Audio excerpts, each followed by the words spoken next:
नमो राघवाय। मैं astrologer doctor जय हंसराज आप सभी का अपने चैनल पर स्वागत करती हूँ। आज मैं आपको श्रीयंत्र के बारे में जानकारी दूंगी कि श्रीयंत्र क्या होता है और इसको घर में क्यों रखना चाहिए। इसको इस वक्त श्रीयंत्र के बारे में जानकारी देने का मेरा मेन मोटिव ये है कि दीपावली आ रही है। दीपावली पर श्रीयंत्र की स्थापना बहुत ही शुभ मानी जाती है। इस वक्त अगर श्रीयंत्र की स्थापना घर में की जाती है तो हमेशा सुख समृद्धि और आरोग्यता आती है आपके घर में। जिसके घर में श्रीयंत्र है वो तो दीपावली के दिन उनकी पूजा करें, और जिनके घर में अगर नहीं है तो कोशिश करें कि उसको दीपावली के पहले यानी धनतेरस पर उसको परचेज करें और उसके बाद यानी खरीदें और दीपावली के दिन उनका जो है पूजन करें।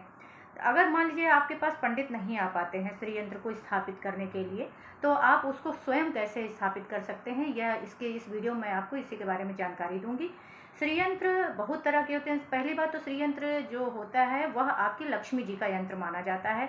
अब चूंकि श्रीयंत्र का जो मान लीजिए अगर आप जो है किसी ताम्रपत्र या फिर पीतल के उस पर अगर उसको अंकित आप लेंगे जिससे उस पर रहेगा, तो अगर उसमें खिंचा हुआ है, ड्रॉ किया हुआ है, तो वह भी जो है आपको एक षटकोणीय आकार का रहेगा। और अगर मान लीजिए कि आपने उसको जो है उसका स्फटिक का या फिर किसी धातु का खरीदा है तो वह आपको पिरामिड के आकार का होगा। चूँकि सभी आप जानते हैं कि जो है पिरामिड का अगर हम जो है अपने स्टडी में भी यह देखते हैं कि मिस्र की पिरामिड वगैरह के बारे में जानकारी अगर हम लेते हैं तो उस समय उसका जो एक संरचना है उसका एक विशेष महत्व हुआ करता था कि यानी कि पिरामिड आप देखते होंगे कि इस तरीके का होता है। तो जो ऊपर का उसका एक प्लेस होता है, सबसे ऊपर का जो पॉइंट होता है वहाँ ऊपर सारी एनर्जी उसको जो है स्टोर करता है और उसके बाद उस एनर्जी का पूरा विस्तार करता है। इस तरीके से आपके घर में अगर श्रीयंत्र की स्थापना रहती है तो सारी एनर्जी को कंट्रोल करता है, नेगेटिव एनर्जी को दूर करता है। श्रीयंत्र सबसे अच्छा जो माना जाता है वह स्फटिक का माना जाता है। कभी कभी यह कछुए पर जो है, जो कि कच्छप अवतार हमारे विष्णु भगवान के माने जाते हैं, उस पर स्थापित होता है, या फिर कभी कभी ऐसे ही श्रीयंत्र होता है। इसमें एक आप जब भी श्रीयंत्र देखेंगे तो इसमें नीचे की तरफ से ऐसे तीन ऐसे रहते हैं, वो जैसे चौकी टाइप का, उसी में वो बना होता है, उसके ऊपर श्रीयंत्र स्थापित होता है। सबसे अच्छा स्फटिक का श्रीयंत्र होता है। ओरिजिनल स्फटिक की कुछ पहचान होती हैं, जैसे कि एक दो पहचान मैं आपको नॉर्मली बताती हूँ कि इसको जैसे आप जब आप हाथ में लेंगे उस स्फटिक को तो आपको बहुत कूल प्रतीत होगा, यानी बहुत ठंडा। कुछ देर हाथ में पकड़ने के बाद भी वह गर्म नहीं होगा अगर इस ओरिजिनल स्फटिक है तो। इसी प्रकार से बहुत सारे आप जो है नेट पे या फिर आप अपने बुजुर्गों से पूछ सकते हैं, स्फटिक ओरिजिनल स्फटिक का अगर श्रीयंत्र रहेगा तो वह बेनिफिशियल होगा। आजकल कांच के भी आ रहे हैं इसलिए मैं इसको बता रही हूँ आपको। अगर श्रीयंत्र आपने जो है उस धनतेरस के दिन खरीद लिया, दीपावली के दिन उनकी पूजन विधि नॉर्मली कैसे की जा सकती है वह आप ध्यान दें। चूंकि प्राण प्रतिष्ठा जरूरी नहीं है कि घर में हमेशा हो, आप डेली आवाहन करके, अगर आपको बहुत संस्कृत नहीं आती है तो हिंदी में मन से आप आवाहन करके फिर उसके बाद उनका जो है पूजन आप कर सकते हैं। जरूरी नहीं है कि प्राण प्रतिष्ठा पूरी विधिवत की जाए, कि बहुत सारे घरों में इसी वजह से श्रीयंत्र को नहीं रखा जाता। श्रीयंत्र हर घर में लगभग होना चाहिए, तो वह किसी भी जाति और संप्रदाय के लोगों, संप्रदाय नहीं, किसी भी हिंदू धर्म के अगर वो हैं तो रहना चाहिए। वैसे भी संप्रदाय में भी यहाँ पर हम जोड़ सकते हैं कि बहुत लोग आजकल जो है फैंग शुई वाले पिरामिड वगैरह रखते हैं, वह भी एक श्रीयंत्र का पार्ट ही माना जा सकता है। तो यहाँ पे मैं आपको ये बताऊंगी कि जब आप धनतेरस को उनको लेके आएंगे, दीपावली के दिन उनको जो है आप स्थापित करेंगे, पूजा के टाइम पे ही उसको लक्ष्मी जी के पास उसको उनको स्थापित करिए। हो सके तो कमल का एक फूल खरीद लीजिए, उस कमल के फूल पर उसको उनको रख करके और उसके बाद पंचामृत से उनका पहला आवाहन मानसिक रूप से आह्वान कर लीजिए। थोड़ा सा उनके ऊपर जल छोड़िए, जैसे कोई आता है तो आप उसके पैर धुलते हैं, पाद उसको बोलते हैं। उसके बाद अर्घ, थोड़ा सा आप उसको जैसे सूर्य भगवान को जल देते हैं उसी प्रकार से अर्घ दीजिए। पाद और अर्घ करने के बाद आप उनको एक प्लेट में रख करके पंचामृत से स्नान करिए।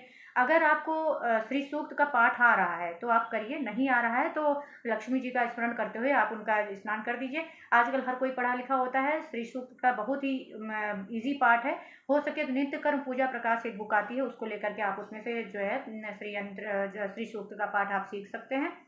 अगर पुरुष सूक्त भी आ रहा है तो पुरुष सूक्त के पहले पढ़िए, फिर उसके बाद श्री सूक्त पढ़िए।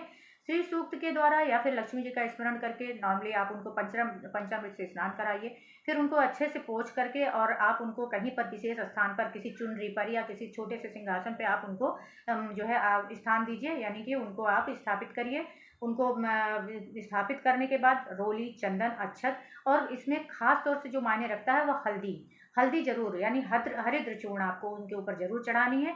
उसको चढ़ा करके, और इनको जो वस्त्र जो है दिया जाएगा, छोटा सा वस्त्र येलो कलर का होना चाहिए। येलो कलर में, अगर येलो कलर के वस्त्र में, पीले कलर के वस्त्र में अगर आप श्री यंत्र को लपेट कर रखते हैं तो आपके घर में बहुत ही सुख समृद्धि आती है।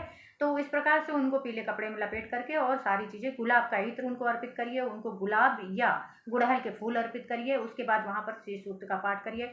नहीं श्री सूक्त का पाठ कर पा रहे हैं तो ओम श्रीं नमः, ओम श्रीं नमः या श्रीं नमः, अगर आप नमः उसमें आप अगर जो है ओम नहीं लगा रहे हैं तो जो है आप उसमें आप श्रीं नमः का भी पाठ कर सकते हैं।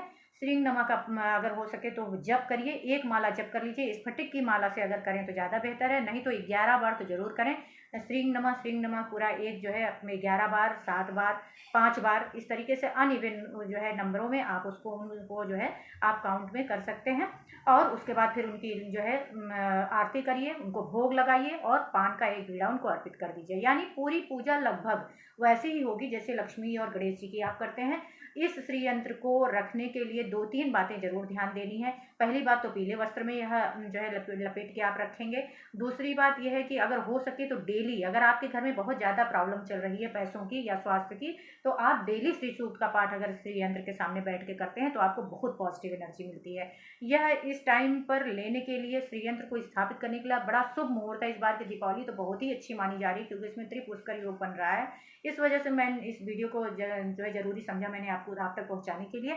श्री यंत्र की स्थापना घर में जरूर करें, इससे आपको बहुत बरकत मिलेगी। अगर आपको बहुत ज़्यादा घर में दुख दरिद्रता का वास है तो आपको श्री यंत्र का जरूर पाठ करना चाहिए, श्री यंत्र को उनका जरूर पूजन करना चाहिए। इस दीपावली पर घर में श्री यंत्र ले आएँ और उनका पूजा पाठ करें।